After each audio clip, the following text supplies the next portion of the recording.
उत्तराखंड के एक गांव में कमलेश अपनी बेगम और बच्ची के साथ रहता था। कमलेश दिन की दिहाड़ी करके अपने खानदान का पालन पोषण किया करता था। उसकी एक बेटी थी डॉली, जो हाई स्कूल में तालीम ले रही थी। डॉली के बोर्ड्स एग्जाम सर पर थे, इसीलिए कमलेश दिन रात मेहनत करके डॉली के मदरसे और ट्यूशन की फीस भरा करता। लेकिन डॉली का तालीम पर बिल्कुल भी ध्यान नहीं था। वो दिन भर मोबाइल में गेम्स खेला करती या फिर अपने दोस्तों से ऑनलाइन बातें किया करती। पूरा दिन उसका मोबाइल पर ही निकल जाता था। उसे किताब को हाथ लगाए महीने निकल चुके थे। दिन भर मोबाइल से खेलती हो, कभी तो किताब देखो। तुम्हारी अम्मा और मैं दिन भर मेहनत करके तुम्हें तालीम दिला रहे हैं और तुम हो कि दिन रात बस इस मोबाइल से खेलती हो। नतीजा अगर बेकार आया तो तुम्हारी और तुम्हारे इस मोबाइल की खैर नहीं। ओफो, अब्बू आप भी ना सुबह सुबह शुरू हो जाते हैं। आज आपको काम के लिए देर नहीं हो रही क्या? डॉली और कमलेश की अनबन शुरू हो जाती है और तभी उनके घर उनका लैंडलॉर्ड यानी मकान का मालिक आ जाता है। अरे जनाब कमलेश, तुमने पिछले 3 महीने का किराया क्यों नहीं दिया? कब तक किराया दोगे भाई? इस महीने के आखिर तक 3 महीने का किराया और 15,000 डिपॉजिट लाकर दे दो, वरना घर खाली करके चले जाओ। देखिए जनाब, मैं इतने पैसे कहाँ से ले आऊँगा? मैं आपको 3 महीने का किराया जरूर दे दूंगा, मगर 15,000 डिपॉजिट कहाँ से भरूंगा? ये सब मुझे नहीं पता।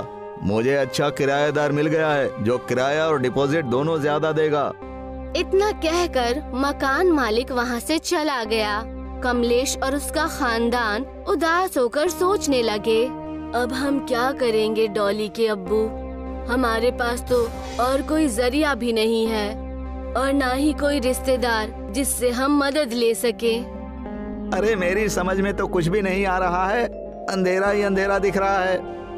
इतना कहकर कमलेश मजदूरी करने चला जाता है।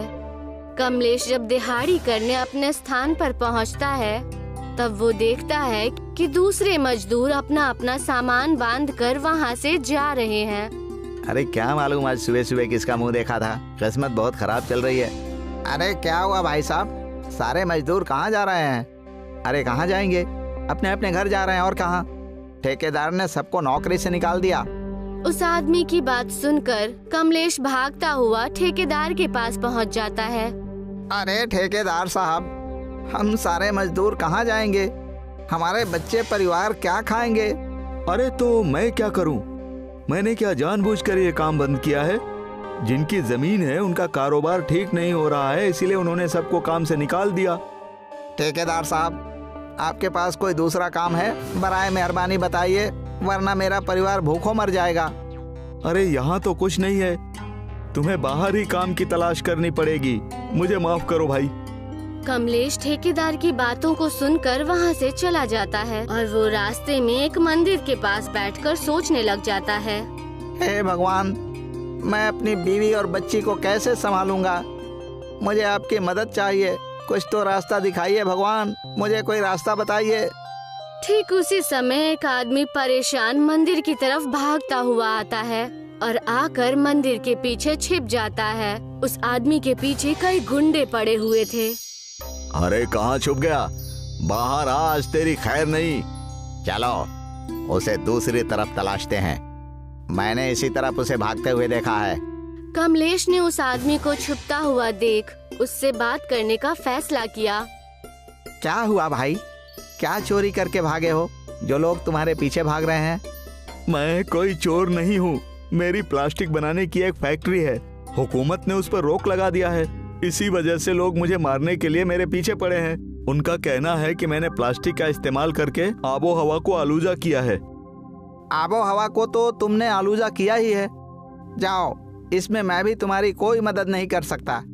इतना कहकर कमलेश वहाँ से जाने ही लगता है। तभी कैलाश ने उससे आवाज लगाकर कहा, सुनो भाई, 1 मिनट रुको। क्या तुम मुझे कुछ दिनों के लिए अपने घर पर छुपा सकते हो? जैसे ही माहौल दुरुस्त हो जाएगा मैं अपने घर चला जाऊंगा और दूसरा कारोबार शुरू करूंगा। अरे भाई, यहाँ पर मेरे रहने के लिए खुद का ठिकाना नहीं है, ऊपर से तुम अलग मेरी किस्मत में आ टपके हो। कमलेश वहाँ से चला जाता है। कमलेश अपने घर जाकर पूरी बातें अपनी बेगम और बेटी को बताता है। अब हम क्या करेंगे? डॉली के बोर्ड्स एग्जाम सर पर हैं। कहीं हमारे घर की तकलीफ की वजह से हमारी बेटी फेल ना हो जाए। डॉली उस समय अपने मोबाइल पर गेम खेल रही थी और सारी बातें सुनने के बाद डॉली ने कहा, पापा क्यों ना हम प्लास्टिक का घर बनाकर वहाँ पर रह ले? प्लास्टिक का घर कैसे? प्लास्टिक से तो हमारी आबो हवा खराब होती है। आज ही मेरी मुलाकात एक आदमी से हुई जिसके पीछे लोग पड़े हुए थे। प्लास्टिक की फैक्ट्री थी उनकी। क्या आप उस आदमी को जानते हैं? क्यों ना उनकी फैक्ट्री से कुछ प्लास्टिक की बोतल लेकर हम अपना खुद का ही एक घर बना ले। मैंने भी सुना है प्लास्टिक कभी नहीं सड़ता और इससे हमारे घर की तकलीफ दूर हो जाएगी और आपका कारोबार भी चलने लगेगा। अरे तुम दोनों की अक्ल ठिकाने पर तो है, कुछ भी बोले जा रही हो। प्लास्टिक का घर कैसे बन सकता है?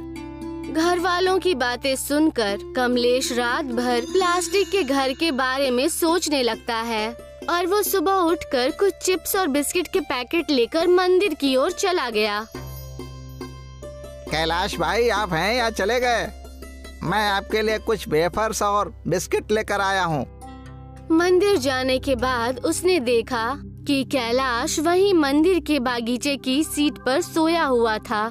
क्या बात है भाई, तुम अभी आ रहे हो? जब मच्छरों ने पूरी रात मुझे परेशान किया तब तुम कहाँ थे? अरे ये सब बातें छोड़िए, मेरे पास ऐसी तरकीब है जिससे हम दोनों के काम हो जाएंगे। क्या है, जरा मुझे भी तो बताओ। कमलेश कैलाश से सारी बातें बताता है। हमें आपकी फैक्ट्री की प्लास्टिक बोतल की जरूरत पड़ेगी। उसके अंदर मिट्टी भरकर हम कई घर बना सकते हैं। इससे आपका कारोबार फिर से तेजी पकड़ लेगा और हम जैसे गरीबों की मदद भी होगी। हाँ, तरकीब तो तुम्हारा बहुत बढ़िया है, मगर तुम्हें क्या लगता है कि ये काम हम दोनों कर पाएंगे? हमें और भी लोगों की मदद चाहिए। हाँ, उसकी आप फिक्र मत करो। मेरे साथ कई मजदूर हैं जिन्हें काम की जरूरत है। उन्हें आप दिन की दिहाड़ी देंगे तब वो काम करना शुरू कर देंगे।